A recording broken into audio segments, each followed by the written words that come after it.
wunderschönen guten Abend, auch von meiner Seite. Welcome. Hey. Ich hätte nicht gedacht, dass ich das einmal noch erlebe in meiner fast 11-jährigen 20s-Karriere. Vor einem abgespeckten Rahmen, aber voll on fire für die Message heute Abend in der Hashtag Jesus-Serie. Was hat Jesus gesagt? Also was hat Jesus wirklich gesagt? Und wir haben letzten Freitag angefangen mit dem Joel. Und wenn du nicht gehört hast, dann lass sie du bitte nochmal einmal an auf dem Podcast.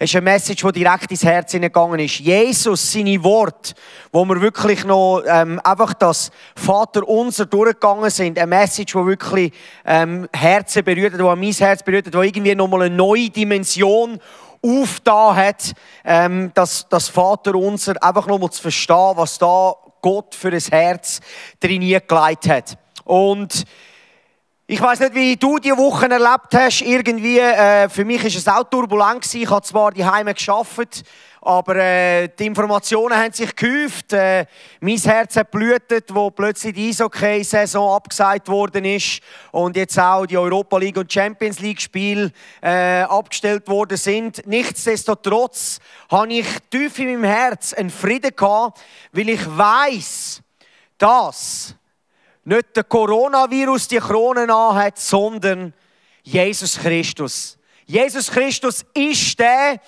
Mensch und Gott, der die Welt durchlebt hat, wo in das Totenreich abgegangen ist, wo zu neuem Leben gekommen ist und jetzt der ist, der das ewige Leben in der Hand hat. Und ich bin einfach dankbar, heute Abend darüber zu reden, über eine von seinen wichtigsten Botschaften und Messages, die er hatte auf dieser Erde. Und zwar die Bergpredigt hat er dann angefangen mit den Seligpreisungen. Wenn dir das noch nicht sagt, kein Problem. Am Ende dieser Message wirst du wissen, um was es geht. Jetzt, wo Jesus dort an dem Fuß von dem Berg war, sind immer mehr Menschen zu ihm geströmt. Immer mehr Menschen sind gekommen und wollten hören, was hat der Mensch zu sagen? Vielleicht haben sie schon Wunder gesehen von Jesus. Vielleicht haben sie nur vom Hören sagen, hey, der hat in dem und dieser Stadt hat er etwas da. Da sind Kranke gesund worden. Da sind Dämonen aus Menschen ausgefahren und die Leute sind wiederhergestellt worden. Da vielleicht ist ein Verwandter geheilt worden und sie haben gesagt, was ist mit dem Jesus los? Sie sind an den Berg geströmt und Jesus hat gemerkt, hey, da kommen so viele Leute zusammen, ich muss die Gelegenheit nutzen. Ich muss die Gelegenheit nutzen und diesen Menschen etwas mit auf den Weg geben, das Ewigkeitswert hat. Etwas, das verhebt. Wort vom Leben. Wenn du in der Bibel liest, Johannes 6,63 heisst, Jesus sagt, meine Worte sind Geist und Leben. Wenn du die Worte von Jesus anschaust, dann ist das, was dein Herz tiefst innen treffen kann und dein Leben auf den Kopf stellen. Wenn wir die Seligpreisung oder die ersten Verse, wir schauen heute so ein bisschen die Verse 1 bis 16 von Matthäus 5 an, wenn du deine Bibeln aufschlagen willst, damit du etwa gerade dort bist, wo wir uns heute bewegen. Dort redet Jesus viel über Segen. Du bist gesegnet, wenn gesegnet ist. Und dann fängt er an, Sachen aufzuzählen, Attribute aufzuzählen. Und vielleicht sagt ihr Segen nicht so viel. Ja, was ist das genau? Segen. Man kennt so die alten Sprichworte, an Gottes Segen ist alles gelegen. Oder? Das hat meine Grossmama mir gesagt. Und sie hat recht gehabt. Aber sagen, in der heutigen Zeit weiss man nicht mehr so recht, was Segen wirklich ist. In den Sprüchen 10,22 heisst es, der Segen des Herrn allein macht den Menschen reich. Durch eigene Sorgen kann er nichts hinzufügen. Und da geht es dann übrigens nicht nur jetzt um materiell reich, in erster Linie, oder dass man viel Geld auf dem Konto hat, sondern es ist wirklich der Segen Gottes, wo unserem Leben gut tut, wo unser Leben zum Aufblühen bringt. Ich habe mal nachgeforscht und habe eine gute Definition gefunden zum Segen. Ich habe das nicht auf dem Screen, aber ich lese es euch vor. Segen ist demnach etwas Wohltuendes, Etwas, was mit einem beglückenden, erfüllenden Gelingen zusammenhängt. Und segnen heißt einen Menschen oder eine Sache der Zuwendung Gottes, dem Segen Gottes anzubefehlen, der das Gelingen schenkt. Im Aramäischen, das habe ich mitgebracht, ist das Wort Segen in dem Matthäus 5 das Wort Tovaihon. Das heißt so viel wie reich, glücklich, fröhlich, zufrieden und auch Freude in Gemeinschaft mit Gott zu leben. Also du siehst, es ist nicht einfach nur irgendein Wort, sondern es ist ein ganzheitliches Wort. Es ist etwas, was wir uns Menschen danach sehnen. Nämlich ein Frieden im Herz, eine Zufriedenheit, eine Dankbarkeit, wieder in dieser Gemeinschaft mit dem Gott zu leben und das Leben als ein Geschenk zu sehen und nicht etwas, wo man jetzt irgendwie noch durchstieren oder durchkämpfen oder hofft, dass es bald vorbei ist. Und wenn wir einsteigen in dieser Bergpredigt, in dieser Seligpreisung, möchte ich mit den ersten 2 Versen anfangen. Wir fangen nicht am Anfang an, sondern wir fangen mit Vers 11 und 12 an. Und zwar Matthäus 5, 11 und 12 lesen wir miteinander. Glücklich seid ihr, oder eben gesegnet. Glücklich seid ihr, wenn ihr verspottet und verfolgt werdet. Und wenn Lügen über euch verbreitet werden, weil ihr mir nachfolgt, das sagt Jesus, freut euch darüber, jubelt, denn im Himmel erwartet euch eine große Belohnung. Und denkt daran, auch die Propheten sind einst verfolgt worden, wo er die Geschichte vom Alten Testament diesen Menschen erzählt hat. Jetzt denkst du, wow, krass, nicht so eine ermutigende Stelle, die du gerade da am Anfang bringst. Aber versteht ihr, in dem wichtigsten Wort von Jesus hat er gesagt, hey Leute, einfach nur zum Klarsein. Das ist das, was euch erwartet, wenn ihr wahre Nachfolger sind. Wenn ihr Nachfolger sind von mir, in der Wahrheit bleibt, dann wird es passieren, dass Menschen nicht übereinstimmen mit euren Ansichten. Dann wird nicht alles von der Gesellschaft um euch herum gesagt, nein, das ist super, hinter dem stehen wir. Nein, das ist alles gut. Und das vergessen wir manchmal ein bisschen, aber es ist etwas Schönes dahinter, sich das immer wieder vor Augen zu haben, zum Wissen, glücklich können wir uns schätzen, wenn Lügen über uns verbreitet werden. Wenn Leute uns vielleicht komisch finden über unsere Ansichten. Und ich weiss noch, das ist bei mir, ich habe ein paar Sachen, die ich nicht mehr so ganz zu meinem Kopf ausbringe, wo ich diese Sachen an verschiedenen Orten erlebt habe. Ich möchte 2, 3 Beispiele machen. Zum Beispiel, als ich mit der Davina frisch zusammengekommen bin ich etwa nach einem halben Jahr, sind wir an einem Fest bei uns daheim gewesen. Und dort haben mich natürlich alle gekannt für den Mann, wo ich vor irgendwie 4, 5 Jahren war, mit 17, 18. Und sie haben gewusst, der Mann hat jetzt sein Leben Jesus gegeben, der ist nicht mehr gleich wie voran. Und dann weiss ich noch, dann sind sie dort, ist da ein Fest im Gang gewesen. Und dann ist jemand aufgestanden und hat eigentlich so gesagt, hey Hab, jetzt hast du so eine geile Freundin, jetzt kannst du nicht einmal mit ihr vögeln. Und das hat mich zu tiefst in meinem Herz getroffen, oder? Weil ich habe mich entschieden, ich habe gesagt, Jesus, du kannst mein Leben haben, ich folge dir nach. Und ich habe gemerkt, ich kann nicht mehr so leben, wie ich früher gelebt habe. Und die Leute haben mich ausgelacht, oder? Und es hat etwas gemacht mit meinem Herzen. Es war nicht einfach, es hat mich getroffen. Ich konnte nicht einfach sagen, ja, easy ist schon gut. Nein, das macht etwas mit dir. Alle schauen. Aber jetzt, nach 9 Jahren Ehe, schaue ich in der Freiheit und bin von Herzen dankbar, dass Jesus nahe war in diesem Schmerz dort bei mir und mir geholfen hat, das zu überwinden. Damit ich die Pfahl einschlagen kann und sagen, hey, es gibt auch noch einen anderen Weg. Und das ist genau das, was Jesus meint, wenn du in der Wahrheit laufst. Da gibt es ganz viele andere Themen, wo wir tagtäglich konfrontiert sind. Wenn du sagst, hey, ich finde Abtreibung nicht in Ordnung, dann wirst du gerade konfrontiert, die harten Fragen kommen. Du sagst, ja, aber das kannst du doch nicht machen und und dann geht es hin und her. Aber wenn du in deinem Herz für die Wahrheit einstehst, wenn du sagst, ich glaube von ganzem Herzen, ich weiss noch, ich glaube von ganzem Herzen, dass Gott der Vater Familie geschaffen hat, Mann und Frau kommen zusammen und werden eins. Hey, da geht etwas ab bei uns. Wir können da schon diskutieren in der Kirche. Ich weiss noch, als ich vor ein paar Monaten am eidgenössischen Schwing- und Alpenfest war, bin ich mit ein paar Kollegen am Lohn-Ledü-Konzert dort in der Härtehalle. Und dann sind ein paar Leute zusammengekommen. Wir haben angefangen zu diskutieren und plötzlich, weil sie ja gewusst haben, da ist ja noch einer, der ist nicht so wie wir, haben sie dann gefragt, und was haltest denn du davon? Zur Homosexualität. Und dann kommt dann die Frage und dann sagst du, hey, ich habe nichts gegen Homosexuelle, ich habe die Menschen gern. Ich persönlich in meinem Herz glaube, dass Gott Mann und Frau geschaffen hat. Hey, da geht es dann los. Ich habe gemeint, es gäbe Massenschlägerei. Nein, ohne Scheiß. Und dann merkst du, da prallen die Welten aufeinander. Aber wir müssen verstehen, wenn wir Jesus nachfolgen, da geht es nicht um Hetz, da geht es nicht um Hass. Da geht es darum, dass wir einstehen für das, was Jesus auf dem Herz hat.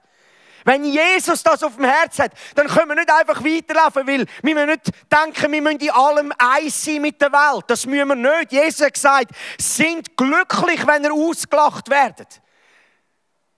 Und sind es Licht. Ich möchte euch ermutigen, mit diesem challenging Vers heute zu starten und sich zu überlegen, Jesus sagt, glücklich seid ihr, wenn ihr verspottet und verfolgt werdet. Wir sind ja froh, wir haben unser Leben noch nicht geben für unseren Glauben. Wir haben ein paar Leute, die uns auslachen und vielleicht nicht cool finden. Auf Social Media. Liebe Leute, Jesus hat Wort vom Leben. In Matthäus 5, Vers 13 bis 16 geht es weiter. Ein wichtiger Teil, wo Jesus etwas anspricht. Genau nach dem, wo er das gesagt hat, kommt er zu dem Teil, wo wir jetzt miteinander lesen. Da heißt es, ihr seid das Salz der Erde. Doch wozu ist Salz noch gut, wenn es seinen Geschmack verloren hat? Kann man es etwa wieder brauchbar machen? Es wird weggeworfen und zertreten wie etwas, das nichts wert ist. Ihr, du an der Bildschirm daheim, ich, seid das Licht der Welt, wie eine Stadt auf einem Berg, die in der Nacht hell erstrahlt, damit es alle sehen können.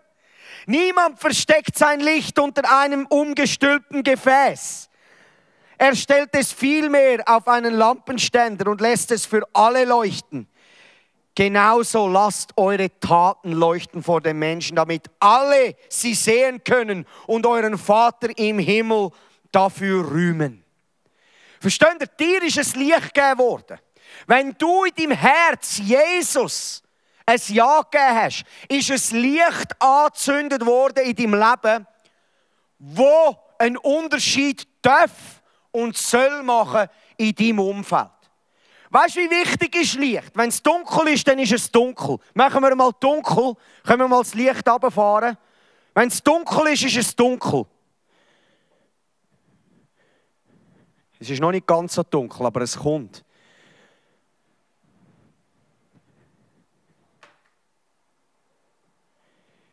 Das Licht bist du. Wenn du das Licht siehst, jetzt kommt es langsam gut. Verstehst du? Dein Licht muss gesehen werden von weit. Du kannst dort hinten im Raum stehen. Dort hinten im Raum kannst du stehen. Und du kannst das Licht sehen. Wenn jetzt aber das abdeckt ist, verstehst du, wenn etwas über dem Licht ist,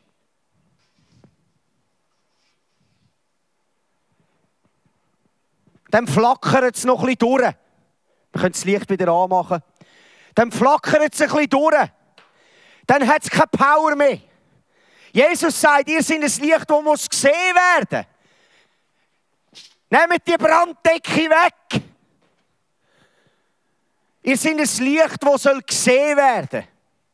Und verstehst du, das hat nichts mit Anstrengung zu tun, sondern das hat mit einer Entscheidung zu tun, dass ich sage, Jesus, bis lebendig in meinem Herz. Ich will, dass du gesehen wirst. Und dann ist es der dir die Möglichkeiten schenkt, die Gegenwart auszustrahlen. Wenn wir das Wort Licht nehmen, im Aramäischen, ich habe es mitgenommen, Nochra, Es wird oft benutzt als metaphorisch für eine Lehre, wo jemandem die Augen öffnet und Offenbarung, Wahrheit in die Herzen der Menschen bringt. Also Jesus redet da über ein Licht, wo nicht nur, ja, was ist das für ein Licht? Nein, das Licht ist die Lehre, die er vorangebracht hat, die wir nachher miteinander anschauen.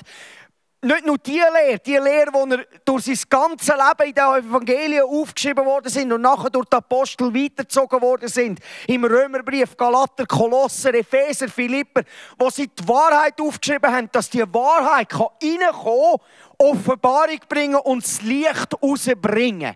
Für die Menschen um uns herum. Und es ist nicht nur das Licht, es ist nicht nur das Nochra, es ist nicht nur die Offenbarung, sondern es kann auch übersetzt werden als Angesicht von Gott.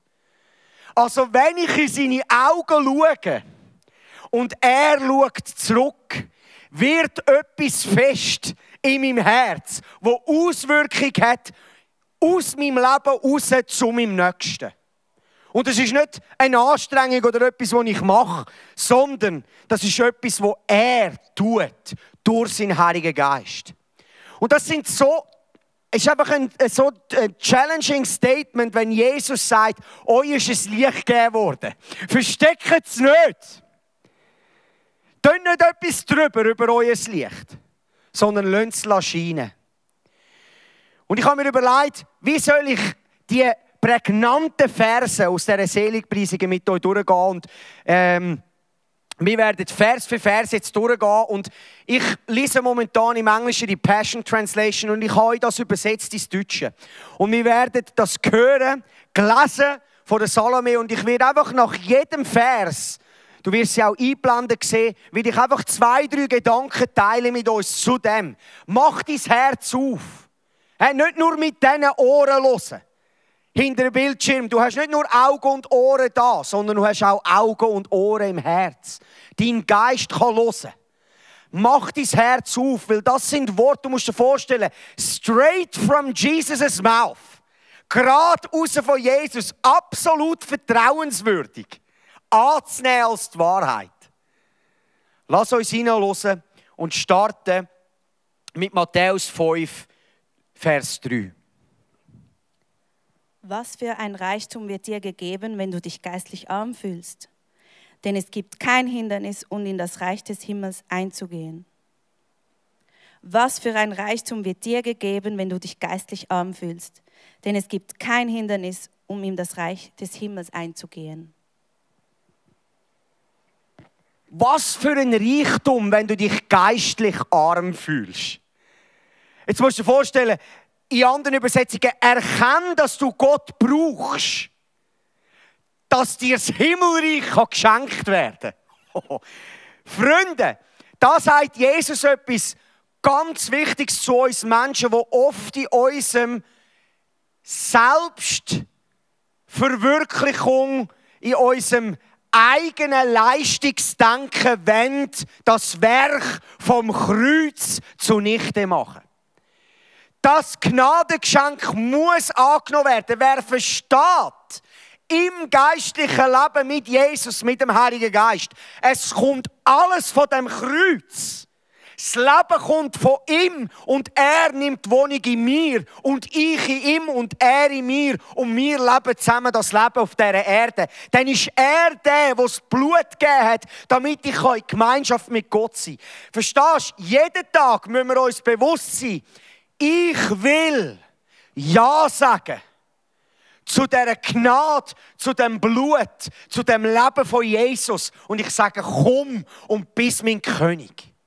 Das ist so wichtig, wenn wir merken, dass wir ihn brauchen, wird uns Himmelreich geschenkt. Das hat nichts damit zu tun, dass du einmal dann irgendwann mal im Himmel bist. Das heisst, dass der Himmel jetzt in dir will wohnen und sich manifestieren auf dieser Erde. Genau um nachher das Licht zu sein. Aber du kannst nur das Licht sein, wenn du weißt, dass ich mich geistlich arm fühle, indem dass ich sage, ja Jesus, ich brauche dich von ganzem Herzen. Lass uns weitergehen. Matthäus 5,4, der nächste Vers. Was für eine Freude kommt zu dir, wenn du auf den Herrn wartest, denn du wirst finden, nach was du suchst. Was für eine Freude kommt zu dir, wenn du auf den Herrn wartest, denn du wirst finden, nach was du suchst. Was für eine Freude wird zu dir kommen, wenn du auf den Herrn wartest. Ich denke immer so, wenn ich das früher gelesen habe, habe ich immer gedacht, man, das ist so langweilig, ich will etwas machen. Auf den Herrn warten, come on. Was ist auf den Herrn warten? Ich bin ein Macher. Warten kannst du machen, wenn du 90 bist, oder? Aber nicht jetzt. Denn du wirst finden nach dem, was du suchst. Ich glaube, Jesus wird dort nichts anderes sagen, als das, was er in Apostelgeschichte 17,25 durch den Paulus sagt. Er sagt, der Gott ist der Gott, der jedem Lebewesen auf dieser Erde Leben und Atem gibt. Und er gibt euch alles, was ihr zum Leben braucht. Dann musst du nie nicht anders mehr schauen, ob irgendeine andere Quelle dir Leben geben kann. Deine Partnerin, deine Ehefrau, deine beste Kollegin, deine Arbeit. All das kann nie das geben, wenn du deine Chips auf All-in setzt und sagst, Jesus, auch wenn ich jetzt meine Probleme sehe, meine Challenges in meinem Leben, weiss ich bleibe standhaft in der Wahrheit und warte, bis ich alles erfüllt sehe, was du gesagt hast über mein Leben. Und dann macht das Bibellesen nämlich auch wieder Spass. Dann kannst du durchgehen und die Promises, all das, was dir gesagt worden wird durch das Wort, durch die Verheißungen in dem Alten Testament, die Psalmen, nimmst du als wahr und sagst, Jesus, ich sehe es vielleicht noch nicht, aber ich sehe dich und ich bleibe. Und das ist das, was wir oft vernachlässigen in unserem Lauf, in unserem geistlichen Leben, im Heiligen Geist, durch Jesus Christus. Wir wollen alles instant, sofort. Und wenn sich es nicht gerade verändert, innerhalb von einer Minute, 2, 3, 4 Monate, dann geben wir auf und kehren uns um und laufen in die einfache Richtung. Ich möchte dich ermutigen, Jesus sagt, freu dich. Bleib dran, wart drauf, ich werde mein Wort erfüllen. Verstehst du? Im Alten Testament heisst es, Gott ist nicht ein Mensch, dass er lügen würde. Gott ist Wahrheit. Er steht zu dem, was er sagt. Er gibt dir alles, was du zum Leben brauchst. Lass uns zum nächsten Vers gehen, Matthäus 5,5. Was für ein Segen kommt zu dir, wenn Freundlichkeit und Bescheidenheit in dir wohnen. Dann wird die Erde dein Erbe sein. Was für ein Segen kommt zu dir, wenn Freundlichkeit und Bescheidenheit in dir wohnen. Dann wird die Erde dein Erbe sein. Das ist etwas, wo Jesus auf dem Herz liegt. Nämlich, seht ihr am Schluss, er sagt, dann wird die Erde dein Erbe sein. Also Jesus will, dass du Einfluss hast. Jesus ist nicht einer, der sagt, weißt, es ist gleich, was mit deinem Leben passiert. Nein, Jesus ist im Fall dein Licht wichtig. Es hat sein Leben gekostet, dass er dir überhaupt Licht geben kann. Und darum wünscht er sich, dass du Einfluss nehmen kannst in deinem Umkreis, dort, wo du daheim bist. Verstehst du, wenn ich da lese, was für ein Segen kommt zu dir, wenn Freundlichkeit und Bescheidenheit in dir wohnen, dann merke ich, da habe ich noch Potenzial. Ich bin nicht immer freundlich. Wenn mir einer mit dem Auto vorne reinfährt, dann kann es mal sein, dass ich den Vogel zeige.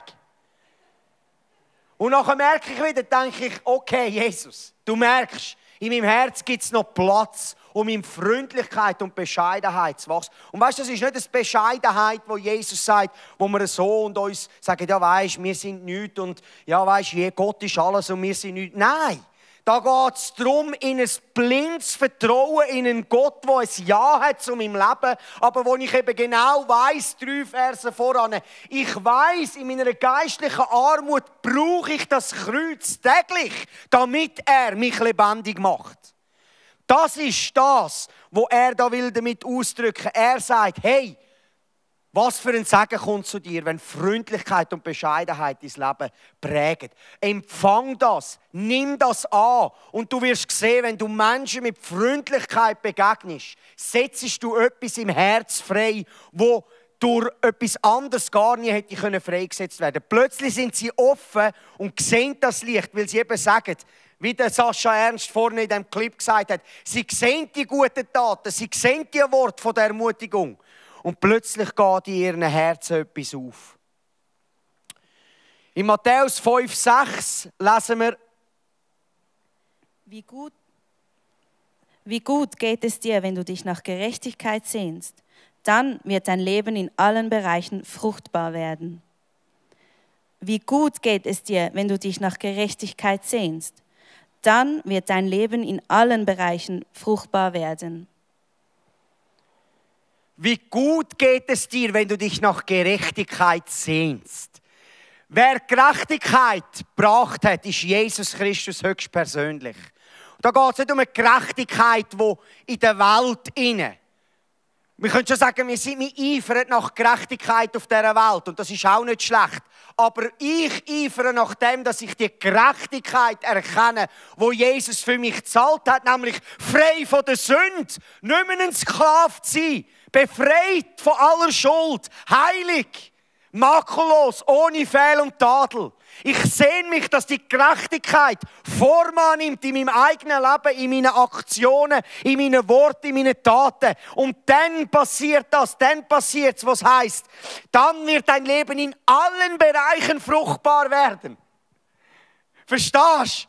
Wenn du anfängst, das Geschenk zu empfangen, wird dein Leben fruchtbar. Das aramäische Wort Neshpun bedeutet so viel wie Pflanze und Fruchtbarkeit. Im Griechischen heisst es, sie werden gestillt werden, in anderen Übersetzungen. Aber verstehst du, wenn wir gestillt werden in unserem Herz, wenn etwas fest wird, weil die Gerechtigkeit klar wird, weil ich mich nach dieser Gerechtigkeit sehne, weil ich weiss, ich bin geistlich arm, weil ich weiss, Christus ist der, der in mir lebt. Ich brauche das Kreuz, ich brauche die Vergebung, ich brauche die Gnade, damit ich frei werden von mir selber. Weil ich nämlich der bin, der mir am meisten im Weg steht, um in dieser Freiheit zu leben. In Matthäus 5,7 lesen wir, Wie gut geht es dir, wenn du Barmherzigkeit und Vergebung auslebst? Denn genau das Gleiche wird dir widerfahren. Wie gut geht es dir, wenn du Barmherzigkeit und Vergebung auslebst? Denn genau das Gleiche wird dir widerfahren. Verstehst du? Und das kannst du genau umdrehen in dem neuen Bund. Weil uns vergeben worden ist, können wir nicht mehr zurückhalten. Wir müssen vergeben. Versteht ihr? Wenn wir sehen, was Jesus uns vergeben hat, können wir nicht mehr die Leute im Gericht behalten, die uns Schlechtes da haben, die uns verspottet haben, die uns Lügen über uns verbreitet haben, die uns wehgetan haben. Wir müssen vergeben. Wir müssen vergeben, nicht weil wir müssen, sondern weil wir erkennen, was uns vergeben worden ist. Wenn du barmherzig bist mit den Menschen, wenn du gern vergisst, ich sage dir, dein Einfluss wird wachsen. Wenn du hart wirst und jeden ins Gericht holst, werden die Menschen nichts mit dir zu tun haben. Aber weil Jesus ein Mensch war, der nicht die Schuld bei den Menschen gesehen hat, sondern Barmherzigkeit gelebt hat und Vergebung, haben die Menschen, wie in dieser Bergpredigt, wo er jetzt am Preacher war, Menschen sind angezogen worden. Die Pharisäer, die Schriftgelehrten, die gemeint haben, sie hätten es im Glauben erfasst, die haben gesagt, du bist nur ein Säufer. Du bist einer, der mit den Sündern abhängt, mit den Prostituierten. A friend of sinners, ein Freund der Sünder. Genau das war er. Er war sich nicht zu dreckig, um mit Menschen wie du und ich zusammen zu sein und unseren Dreck zu sehen und zu sagen, ich lebe es euch vor, ich vergib euch, ich bin bei euch barmherzig in eurer Schuld. Und wenn du anfängst zu merken, was dir vergeben worden ist, wirst du plötzlich barmherzig mit dem Nächsten. Und ich muss das persönlich lernen in meinem Herz. Jesus anzuschauen und sehen, was mir vergeben worden ist. Damit ich vergeben und loslassen und wirklich in die Freiheit kommen. Und der letzte Vers zum Abschluss von dieser Message, Matthäus 5,8. Was für eine unaussprechliche Freude erfüllt dich, wenn dein Herz rein ist. Dann werden deine Augen mehr und mehr geöffnet, um deinen Gott anzuschauen und zu erkennen. Was für eine unaussprechliche Freude erfüllt dich, wenn dein Herz rein ist. Dann werden deine Augen mehr und mehr geöffnet, um deinen Gott anzuschauen und zu erkennen. Amen. In der Neues Leben heißt, glücklich sind die, die ein reines Herz haben, denn sie werden Gott sehen. Liebe Freunde, die Heime vor dem Bildschirm, wenn du die Worte von Jesus in dein Herz sinken, wenn du merkst, hey, die ein reines Herz sehen, die werden mehr und mehr Gott erkennen. Das ist mein Gebet. Das ist mein Gebet für dich, heute Abend, für mich. Die Einladung ist da. Jesus, versteht ihr, wenn du das durchlässt, an einem Schnutz, die 16 Verse, und ich bitte dich, mach das mal noch. Wenn du das dann merkst du, das ist straight up Talk. Das ist gerade raus, wo Jesus uns Richtlinien gibt, wo du manchmal innerlich, also bei mir geht es so, fast ein bisschen zusammenzuckst, weil du denkst, wow, okay, dort habe ich noch Room of Improvement, da kann ich noch zulegen, da bin ich jetzt noch nicht dort, wo Jesus gesagt hat, ich sollte sein. Und verstehst du, um das geht es nicht. Am Schluss heisst es, für die ein reines Herz haben, die werden Gott sehen. Und was heisst das? Jesus lädt uns ein. Jesus lädt uns ein. Er hat das Kreuz schon gesehen in der Zukunft. Er hat gesehen, ich sehe die Freude, die vor mir liegt. Und ich will dich ermutigen heute Abend, wenn du merkst, da ist eine Sünde, die mich easy immer wieder zusammenzieht, die mich abzieht, wo ich merke, das challenged mich. Wenn du merkst, da hast du Emotionen, die du nicht im Griff hast, da hast du Sachen, die du merkst, die gehören eigentlich nicht mehr zu mir. Dann ist heute Abend, um ehrlich zu werden vor dem Gott, da geht es nicht darum, selber ein reines Herz zu machen. Da geht es nicht darum, möglichst selber sich anzustrengen. Sondern geht es darum zu verstehen, dass der Gott, der auf dem Berg die Predigt gehalten hat, zu mir sagt, komm und bring deine Sorgen, deine Sünden zu mir. Ich habe dein Herz gesehen. Ein reines Herz bedeutet nichts zu verstecken. Ein reines Herz bedeutet nicht perfekt zu sein. Ein reines Herz bedeutet nicht alles im Griff zu haben im Leben. Ein reines Herz bedeutet ehrlich zu sein mit sich selber. Jesus, schau hinein. Schau überall hinein, du siehst es. Und ich bringe es dir, damit ich mehr von dir erkenne. Damit das Licht mehr und mehr scheinen kann. Zu meinem Nachbar, zu meinen Freunden, zu mit den Menschen, wo ich unterwegs bin. Ich will noch beten. Jesus, ich danke dir für alle Menschen, die zuschauen, die Heime. Auch für die Menschen, die da rein sind. Dass wir ehrlich werden mit unseren Herzen. Du hast gesagt, heute ist der Tag der Rettung. Du hast gesagt, heute ist die Möglichkeit zum Umkehren. Niemand muss in der Dunkelheit bleiben. Du sagst nicht challenging Wort und nachher lässt uns einfach allein und sagst, versuchen mal. Sondern du hast ein Statement gemacht. Du hast ein Kreuz gepflanzt, wo du dich selber daran angesetzt hast. Und hast gesagt, ich bin der Weg, ich bin der Anfänger und der Vollender von eurem Glauben.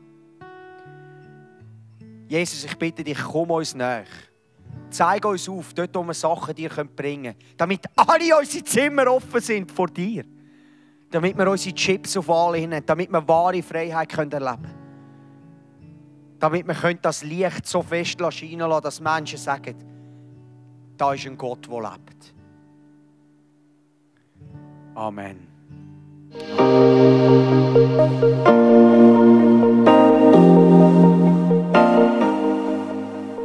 Wenn Gott durch so Messages zu dir redet, ist das mega kostbar.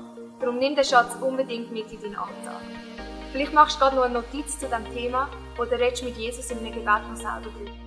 Es ist unsere Leidenschaft als ICF 20s, junge Menschen zu begleiten auf ihrem Weg mit Gott und sie dabei zu unterstützen. Hey, und wenn du den ICF 20s besser kennenlernen willst, dann komm doch vorbei. Wir treffen uns jeden Freitagabend in der Samsung Hall in Stettbach. Du findest uns natürlich auch online, auf Social Media wie Instagram, Facebook und Snapchat. Dort kannst du dich informieren über Smart Groups, Camps oder was sonst noch so läuft bei uns in der Kirche. Danke fürs Hineinklicken. Bis zum nächsten Mal.